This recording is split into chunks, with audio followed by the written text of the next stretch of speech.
महात्मा उपासक डॉक्टर सोहनराज तातेड़ पुनरुत्थान और आत्मविज्ञान के बाद अब ला रहे हैं सनातन सत्य, जैसी दृष्टि वैसी सृष्टि, कुदरत, कुदरती रचना एवं कुदरत के कानून से शाश्वत सुख की प्राप्ति।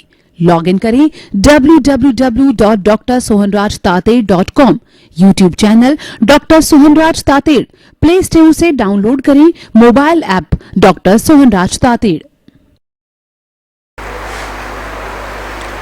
171 चंदेसु निम्मलयरा आइचेसु अयं पयासैरा सागरवर गंभीरा सिद्धा सिद्धिं मम दिशन्तु सिद्धा सिद्धिं मम दिशन्तु। भक्त भगवान से प्रार्थना करता है कि हे प्रभु, आप सागर के समान गहरे हो और हिमालय के समान विशाल हो। आप रिद्धि सिद्धि प्रदाता हो, आप मुक्ति प्रदाता हो। हे प्रभु, मैं आपका भक्त हूँ, मुझे रिद्धि सिद्धि दो, मुझे मुक्ति दो। आपके चरणों में मैं अपने आप का समर्पण करता हूँ।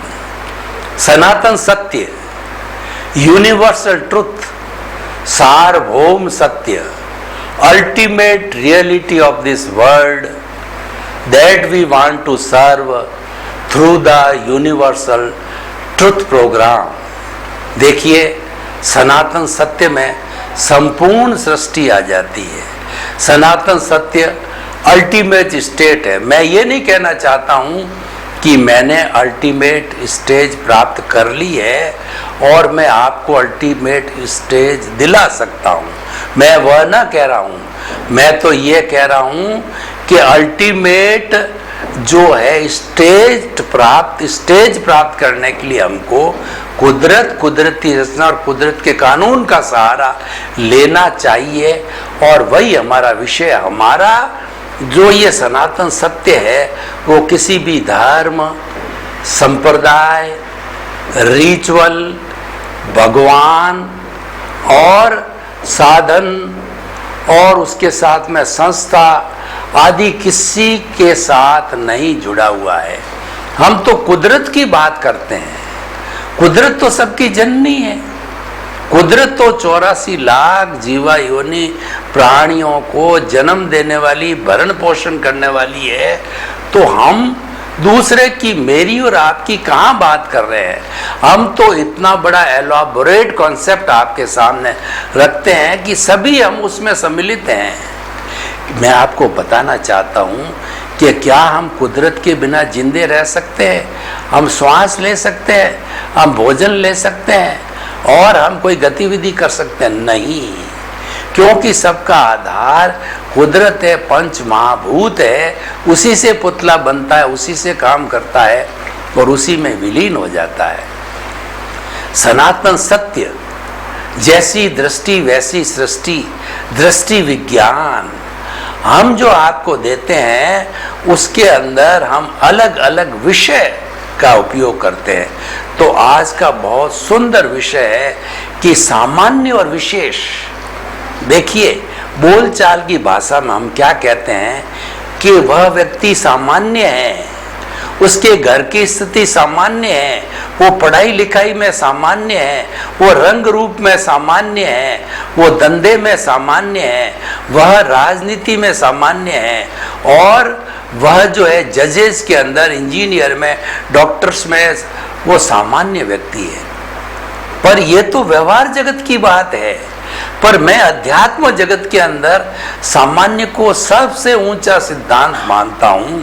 और जो व्यक्ति सामान्य स्थिति में चला जाता है, सामान्य में विश्वास करता है और सामान्य की अवधारणा को धारता है, अपने जीवन का अंग बनाता है, अपने चरित्र का अंग बनाता है, उसी के अनुरूप जीता है, तो वह व्यक्ति एक जीता जागता भगवान है। वो शीघ्र भगवान बनने वाला है। कैसे? देखिए, सामान्य दृष्टिकोण के अंदर हमारी जो 84 लाख जीवा योनि की जो प्राणियां हैं वो चेतन तत्व कहलाते हैं। चेतन किसे कहा जाता है? असंख्य चेतनामय परमाणुओं के पिंड को हम चेतन कहते हैं। चेतन की 9 करस्टिक है जो कि विज्ञान सम्मत है। वो ग्रोथ करती है, वो फीलिंग करती है, वह सुख दुख का अनुभव करती है, वो प्रजनन करके अपने जैसा प्राणी निर्मित करती है, आदि आदि। तो विज्ञान ने भी इसको अपने हिसाब से माना है। यानी चेतना की परिभाषा हमारी जो आध्यात्मिक विज्ञान की है वह विज्ञान सम्मत है। तो ऐसी हमारी चेतना है। ये चेतना जो है समस्त 84 लाख जीवा योनियां उत्पत्ति स्थान। मैं 84 लाख जीवा योनियों की बात क्यों करता हूँ कि हमारे धार्मिक शास्त्रों ने जितने भी असंख्य अनंत जो है वो जीवित प्राणी हैं उन सब की चेतनाओं को बर्थ प्लेसेस के हिसाब से 84 लाख डिविजन्स किए हैं। आप कहेंगे 84 लाख कौन से होते हैं? तो मैं आपको जवाब देता हूं, क्योंकि सनातन सत्य में हर चीज का जवाब है। आप पेपर पेन लीजिए और 84 लाख का हिसाब किताब लगाइए। 7 लाख पृथ्वी का है, 7 लाख अप का है, 7 लाख तेजस का है, 7 लाख वायु का है, 10 लाख प्रत्येक वनस्पति का है, 14 लाख साधारण वनस्पति का है, 2 लाख बेंद्रिय, 2 लाख तेंद्रिय, 2 लाख चतुरिंद्रिय, 4 लाख नारकी, 4 लाख देवता, 4 लाख तिरिंज पंचेंद्रिय, 14 लाख मनुष्य गति, 4 गति, 84 लाख जीवा योनिया कुल इस कुदरत में है। और वो बर्थ प्लेसेस है। इन जीवित प्राणियों की संख्या अनादि अनंत है, not countable, infinity, not countable है। तो वो बर्थ प्लेसेस है, इनमें वो जन्म लेते हैं और अपने सुख दुख का अनुभव करते हैं। अपने कर्मों को अपने अपने बंधे हुए कर्मों के अनुसार वो भुगतान करते हैं और भुगतान करके जब प्योर हो जाते हैं, यानी इस आत्मा ये प्योर स्टेट में है। आत्मा जिसकी भी मैं बात कर रहा हूँ शुद्ध आत्मा की बात, मैं जहाँ शुद्ध आत्मा मूल आत्मा की बात करता हूँ, इसका अर्थ यह है कि वो मोक्षगामी आत्मा है। वो अनंत ज्ञान, अनंत दर्शन, अनंत शक्ति, अनंत सुख का वो भंडार है और वो ज्ञाता दृष्टा है और वो अशरीरी है। देखिए कितनी बड़ी बात है। इस दुनिया में चेतन तत्व मात्र एक ही तत्व है जो एक समान है और उसके अंदर कोई फेर बदल नहीं होता है।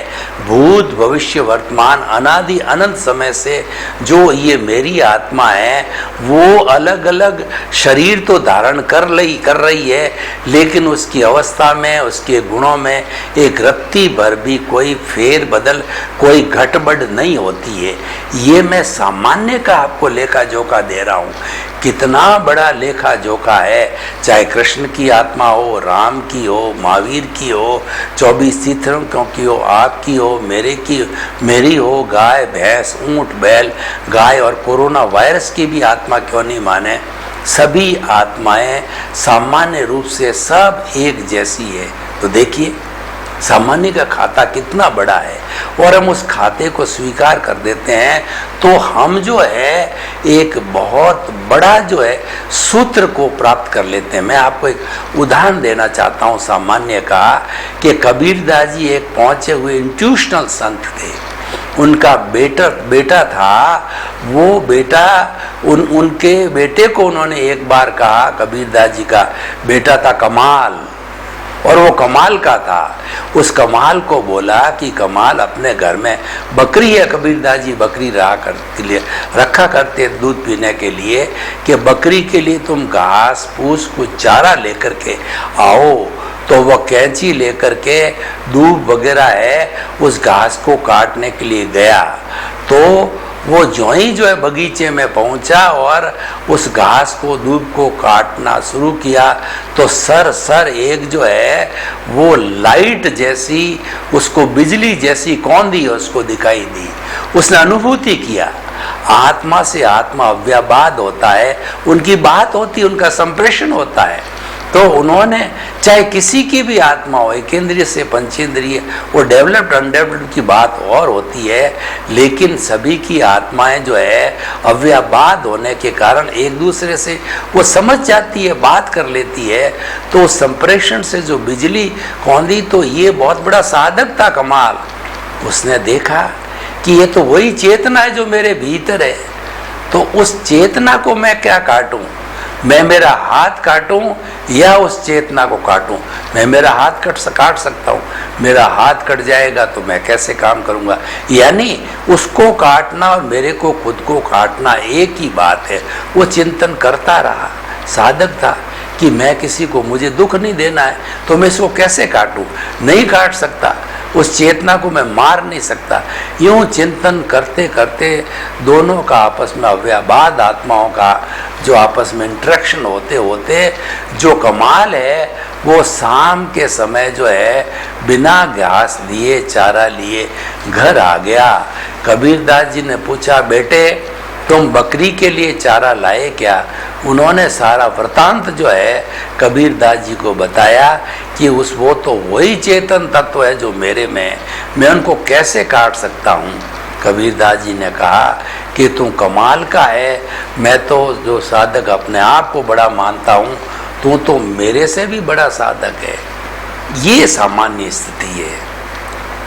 हम इस सामान्य स्थिति का पालन कर लेते हैं तो दूसरी स्थिति, विशेष की स्थिति आती है, तो हम उस विशेष की स्थिति को पाना कभी पसंद नहीं करेंगे, क्योंकि सामान्य स्थिति में गए बिना निर्दोष दर्शन से जगत निर्दोष, किसी व्यक्ति को निर्दोष माने बिना और इस दुनिया के समस्त प्राणियों को निर्दोष, निमित्त, अकर्ता और जो है वह शुद्ध आत्मा माने बिना हम सही मायने में सामान्य स्थिति में नहीं जा सकते। जो सामान्य स्थिति में नहीं जा सकता, सामान्य स्थिति को नहीं पा सकता, वो अल्टीमेट स्टेज केवल दर्शन को प्राप्त नहीं कर सकता, यानी वह मुक्ति नहीं जा सकता। उसको तो अभी तक जो है उसका हिसाब बहुत बाकी है, उसकी फाइलें बहुत चिकनी हैं, सभी फाइलों का संभाव पूर्वक उसको अभी निपटारा करना है, तभी वो सामान्य की स्थिति आती है।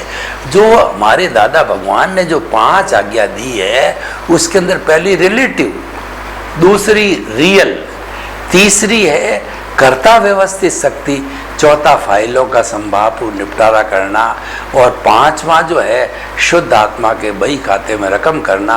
प्रतीति, जागृति और अनुभव की बात है, तो अनुभव अंतिम स्थिति है। अनुभव हमारा तभी स्ट्रांग होगा जब इन 5 आज्ञा को हम एक कवच रूप में मान करके और धीरे धीरे सामान्य स्थिति में आएंगे। सामान्य स्थिति का अर्थ होता है कि जगत के हर प्राणी को जो हमारे संपर्क में आता है उसको निमित्त, निर्दोष, अकर्ता और शुद्ध आत्मा समझना। हमको यहाँ तक गहराई में जाना पड़ेगा। एक कसाई है, एक लुटेरा है, एक जेब कतरा है, एक आतंकवादी व्यभिचारी है, लेकिन उसके भीतर भी हमको शुद्ध आत्मा के दर्शन करने हैं। उसको दोषी नहीं मानना है, क्योंकि जो कुछ कर रहा है वो उसके पूर्वकृत कर्मों का फल है, उसका भुगतान है। वह भुगतान इसका पूरा कर रहा है, हिसाब की पूर्ति कर रहा है। जो बाकी के लोग पूर्ति करते हैं तो वह तो उसका कार्य है, वो तो कर्मों का भुगतान है। लेकिन सामान्य दृष्टि से उसके भीतर में वही आत्मा जो मेरे आत्मा भीतर आत्मा है। यह बात मैं ये नहीं कहना चाहता हूँ कि आपराधिक इन स्थितियों को आप बढ़ावा दो। मैं तो ये कहना चाहता हूँ अच्छे समाज का निर्माण करने के व्यवहार पक्ष के अंदर ऐसे लोगों को हृदय परिवर्तन करना चाहिए। वो एक दूसरा विषय है। मैं आपको हृदय परिवर्तन का एक जो उदाहरण भी बताना चाहता हूँ कि एक जो है वो मुर्गे काटने का काम करता था, मुर्गे का मांस बेचता था, और हम लोग व्यसन छुड़ाने के लिए जाते हैं, व्यसन मुक्ति के लिए जाते हैं। हमारा अणुव्रत के अंदर व्यसन मुक्ति का एक कार्यक्रम है, तो व्यक्तियों के हम दोष छुड़ाने के लिए व्यक्तिशः उनके पास जाते हैं। तो उस कसाई महानुभाव के पास में जो कि मुर्गे काटने था, हम लोग को 2, 4, 5 लोग जो है उसको समझाने के लिए उसके घर पे गए। हमने कहा कि आप ये इतना कार्य कर रहे हो, आप मुझे ये बताओ, इसकी गर्दन मरोड़ते हो और फिर उसको आप हलाल करते हो, तो क्या आपकी गर्दन को कोई मोड़े और हलाल करे तो आपको कैसा लगेगा? साहब मेरे को तो बहुत बुरा लगेगा। तो आपके अंदर वही आत्मा है, जो आप में है वही मुर्गे में है, वही जो है वो भैंसे में है, वही गाय में है, कोई फर्क नहीं। आप भी उसके अंदर जन्म ले चुके हो। ये बात सही है कि आप जो है वो अपने परिवार के लिए, भरण पोषण के लिए कुछ कमाना चाहते हो और पुश्तैनी आपको मिल गए, आपके बाप दादा करते थे, आपने देखते देखते आप करते आ रहे हो। हम तो आपसे निवेदन करने आए हैं, आपको समझाने के लिए आए हैं कि पाप का कार्य है और ऐसे कभी भी आपको सुख नहीं मिलेगा, शांति नहीं मिलेगा, आनंद नहीं मिलेगा। हर जन्म के अंदर आप अपने आप को कोसते रहोगे, दुखी रहोगे और कभी भी जो है बहुत बड़े अच्छे इंसान नहीं बन सकते हो, सुख की प्राप्ति नहीं कर सकते हो। उसको अच्छी तरह समझाया, उसका हृदय परिवर्तन हुआ और उसने कहा साहब कि मैं संकल्प लेता हूँ कि आज से जो है मैं यह कार्य कभी भी नहीं करूँगा। और फिर उसने जो है एक छोटी किराने की दुकान खोल दी और मेरे पास में फ़ोन उसके आज भी आते हैं। फ़ोन आया कि बाबूजी आपने मुझे सही रास्ता बताया और मैं जो है किराने के अंदर मेरे लाखों रुपए का फ़ायदा हो रहा है। मैंने अपना अच्छा घर का साफ़ सुथरा मकान बना दिया, गाड़ी खरीद ली और बड़े आनंद के साथ हम जीवन दे रहे हैं। और साथ साथ में मैंने जो हिंसा की, आपने जैसे जैसे बताया कि मैं इससे कैसे छूटूं, तो मैं आलोचना प्रतिक्रमण प्रायश्चित प्रतिक्रमण और जो है वो आलोचना प्रतिक्रमण प्रायश्चित कर रहा हूँ, तो वो मैं सारा कर रहा हूँ। उस विधि से मुझे बड़ी शांति, सुकून और आनंद की अनुभूति हो रही है और बच्चे भी खुश रहते हैं। तो भाई और बहनों, हम क्या कहना चाहते हैं कि ये अलग पक्ष है कि जो कोई अमानवीय कार्य कर रहा है, कोई अपराध के कार्य कर रहा है और जो समाज के द्वारा घृणित कार्य है वो रोकने के लिए उसका हृदय परिवर्तन करके उनको जो है समझाइश करके उनको बदलना चाहिए। परंतु ऐसे लोगों को हमें निर्दोष जो है मानना है। निज दोष दर्शन से जगत निर्दोष। उसके अंदर जैसे कि सारी दुनिया निर्दोष कब होगी? हम हर प्राणी को निर्दोष मानेंगे कि इसकी कोई गलती नहीं है। भगवान महावीर की साधना को देखो, वो सारी सामान्य स्थिति की साधना थी।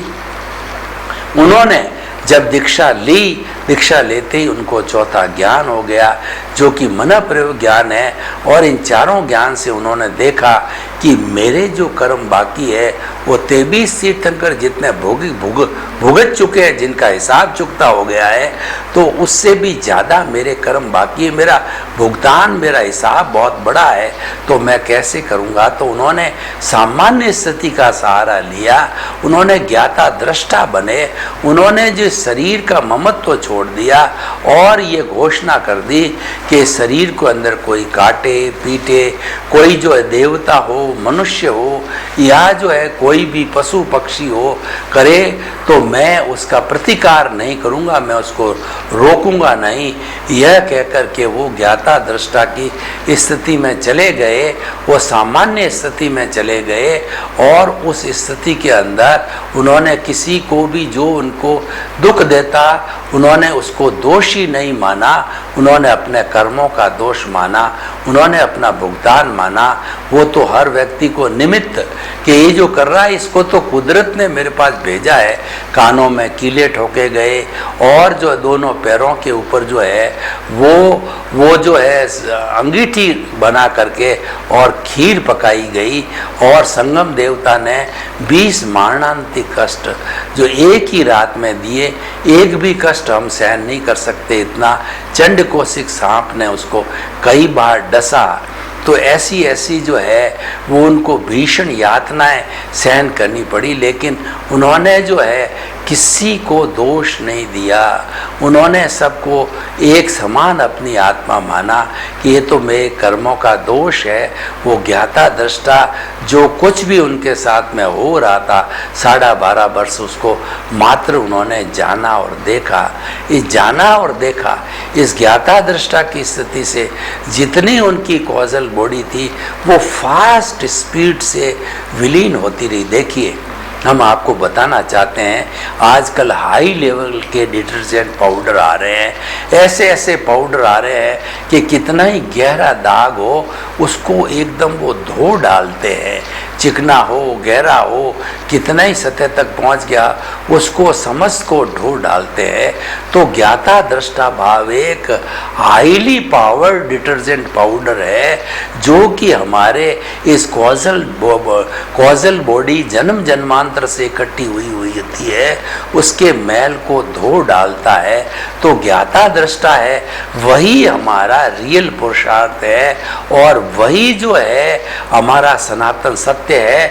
और उस ज्ञाता दृष्टा बनने के लिए हम कुदरत की रचना और कुदरत का कानून काम लेते हैं और ज्ञाता दृष्टा बनने को हम दृष्टि विज्ञान कहते हैं, रियल पुरुषार्थ होते हैं। और जैसी दृष्टि वैसी सृष्टि हमारा जो सिद्धांत है, जब हमारी दृष्टि ज्ञाता दृष्टा की बन जाती है हम स्वरूप की ओर जाने लगते हैं तो बड़ी फास्ट स्पीड से कॉजल बॉडी, क्योंकि बड़ा मंत्र। देखिए, मैं आपको एक उदाहरण देना चाहता हूँ कि कई बार मनुष्य के भीतर भूत घुस जाता है या औरत के भीतर भूतनी घुस जाती है।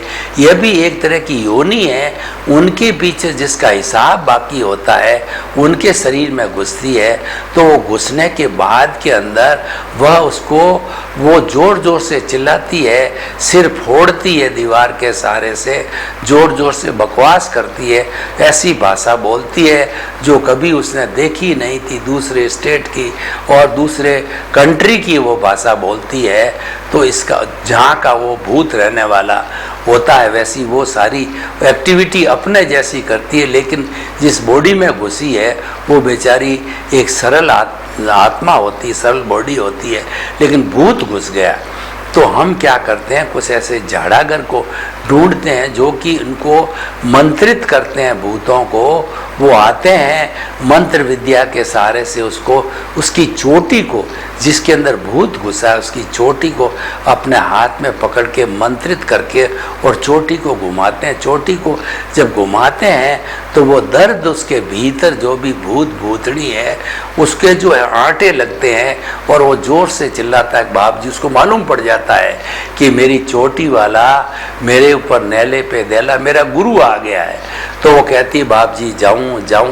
जैसे कि किसी घर को जो है किसी दादा ने दबा दिया और बड़े दादे को ला के खड़ा करते हैं, बड़ा दादा जाकर के उसको जब धांस पट्टी करता है तो वो सब भाग जाते हैं। उसी तरह से बड़ा दादा आ जाता है तो भाग जाते हैं। तो हम ये क्या कहना चाहते हैं कि जो ज्ञाता दृष्टा भाव है ये सबसे बड़ा दादा है। ये ज्ञाता दृष्टा भाव में जाते ही, स्वरूप में जाते ही हरि अनंत, हरि कथा अनंत कि ज्यों ही जो है हम प्रक्रिया चालू करते हैं त्यों ही जो है ये फास्ट स्पीड से शुद्ध होने लगता है। और अगर आपका जो है जागृति बहुत हाई लेवल की हो तो भगवान महावीर स्वामी जैसी हो तो उसी भाव में ये जीरो होकर के और वो वीतराग अवस्था को 12.5 वर्ष के बाद में पहुंच जाते हैं। वीतराग का अर्थ होता है सारा घाती कर्म संपूर्ण ज्ञानावर्णीय दर्शनावर्णीय अंतराय और मोहनीय विलीन हो जाता है और उसके बाद के अंदर वो केवल ज्ञानी बन जाता है। इस औदारिक शरीर के अंदर एक वास्तव में भगवान स्वरूप ईश्वर स्वरूप वो बन जाता है।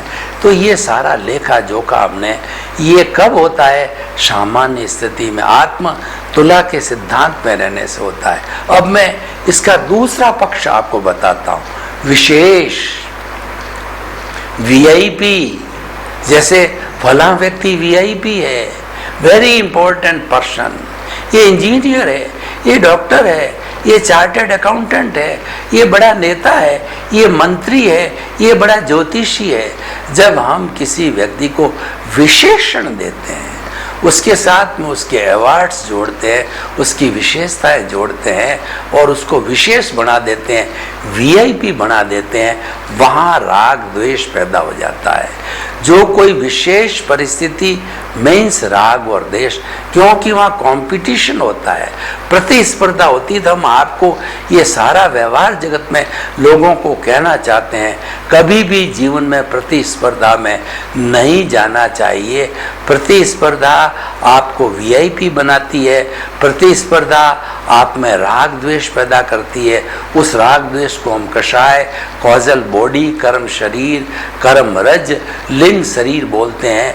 तो वैसी स्थिति आपको पैदा नहीं करनी, उस स्थिति में नहीं जाना चाहिए, क्योंकि वह कॉजल बॉडी तो आपके भीतर भरी पड़ी है, वह तो ऑलरेडी आपके है। और आप फिर विशेष के अंदर चलेंगे तो विशेष में जाते ही जो है वो आपको जो है वह और ज़्यादा गंदा करेगी और उसको आप तो घटाने को लिए गए थे, चौबे जी छब्बे जी बनने गए और दुबे जी बन के रह गए। आप विशेष बन गए तो आप तो ये लक्ष्य लेके आए थे कि मेरे को कॉजल बॉडी को घटाना है, और आप तो क्या उसको बढ़ाने में लगे।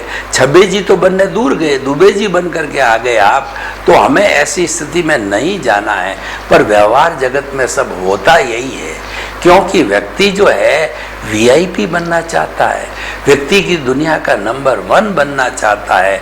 वो कहता है कि सभी लोग मेरी तारीफ करें, सभी लोग मुझे बुलावे, सभी लोग मेरे को अध्यक्ष बनावे और सभी लोग मेरे मंत्रणा करें, सभी लोग मेरी पूछ करें। यानी अपनी पूछ बढ़नी चाहिए कि फला व्यक्ति कितना महान है, फला व्यक्ति कितना कुबेरपति है, फला व्यक्ति कितना बड़ी पोस्ट वाला है, साधन संपत्ति और संबंध वाला बन जाता है। वो सारी विशेष की श्रेणी में आता है, और विशेष की श्रेणी जो है आपको डुबाने वाली है। जहाँ जहाँ विशेष श्रेणी जुड़ गई तो समझ लिए धीरे धीरे आप गर्त में जाने लग जाते हो, क्योंकि वह राग द्वेष की श्रेणी होती है। और राग द्वेष जितना जितना बढ़ता जाता उतना उतना आप भारी होते जाते हो। कैसे भारी होते हो मैं आपको बताता हूँ कि हमारी आत्मा राग द्वेष से जो है किस प्रकार भारी होती। मैं एक उदाहरण देना चाहता हूँ कि एक बाबा जी की तुम्बी थी। जो तुम्बी जो है हमारे ये बड़े बड़े जो तुम्बे होते हैं, उन तुम्बों को खोखला करके गिरी निकाल करके और सूखा करके तुम्बी और उसको काट करके ऊपर हैंडल बना करके हाथ का बाबा जी तुम्बी जो है अपने पानी के लिए काम में लेते हैं। जैसे कि हमारे जैन साधु कमंडल लेते हैं तो बाबा जी तुम्बी लेते हैं पानी की। तो उस तुम्बी को क्या है, अगर वैसे ही खाली तुम्बी को पानी के अंदर डाल दिया जाए तो पानी में तरने लग जाती है। अब मैं उस तुम्बी के ऊपर एक जो है वो मिट्टी का, गहरी मिट्टी का लेप बजाता हूँ, उसको सुखाता हूँ, फिर दूसरा लेप बनाया, सुखाया, तीसरा, चौथा, पांचवा, सातवां, आठवां लेप बनाते गए, सुखाते गए। तुम्बी वजन में भारी हो गई। इस तुम्बी को जब पानी के अंदर डाला गया तो ये तुम्बी डूब गई। पहले तो तर रही थी और आज वही तुम्बी डूब गई, क्योंकि वो भारी हो गई। इसके ऊपर आवरण आ गए, इसके ऊपर कवरिंग आ गए। तो हमारी आत्मा भी ज्ञानावर्णीय, दर्शनावर्णीय, वेदनीय, मौनीय, आयुष्य, नाम, गोत्र, अंतराय, इन जो है कवरिंग से, इन पर्दों से, इनके जो लेप से जो है ये भारी होकर के और ये डूब जाती है। तो भारी कौन बनाता है? भारी बनाता है राग द्वेष, भारी बनाता है ये विशेष स्थिति। तो क्या आप निर्णय कीजिए। मैंने आपके सामने सामान्य और विशेष दोनों पक्ष बताए हैं, तो आप निर्णय कीजिए कि सामान्य बनना है या विशेष बनना है। सामान्य बनना है तो आप सनातन सत्य और जो है वो शाश्वत सुख की नींव लगा जाओगे, आप मुक्ति की नींव लगा जाओगे। विशेष बनोगे तो आप जो है भव भवांतर में घूमते रहोगे। सर्वे भवन्तु सुखिनः, सर्वे सन्तु निरामया। लोक के सब जीवों को सुख मिले, शांति मिले, आनंद मिले। आपके प्रति बहुत मंगल भावना। महात्मा उपासक डॉक्टर सोहनराज तातेड़ पुनरुत्थान और आत्मविज्ञान के बाद अब ला रहे हैं सनातन सत्य, जैसी दृष्टि वैसी सृष्टि, कुदरत कुदरती रचना एवं कुदरत के कानून से शाश्वत सुख की प्राप्ति। लॉग इन करें www.drsohanrajtater.com, YouTube channel doctor Sohanraj Tated, play store से डाउनलोड करें mobile app doctor Sohanraj Tated.